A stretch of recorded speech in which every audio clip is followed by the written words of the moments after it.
Back to my channel Vikas drawing art. So guys, आज की video में मैं बताऊंगा कैसे आप लोग हेयर बना सकते हैं। वीडियो पसंद है तो लाइक कीजिए, कमेंट कीजिए और सब्सक्राइब कीजिए। चलिए स्टार्ट करें।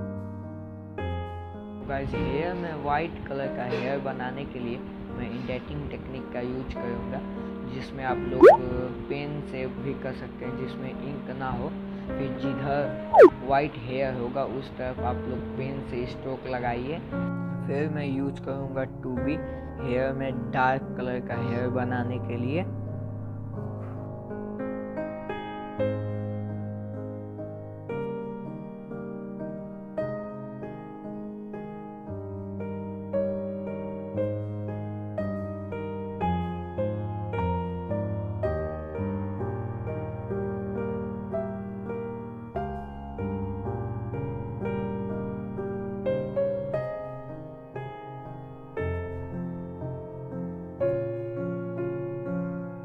जेली वाइट पेन यूज करके हेयर में हाईलाइट करूँगा।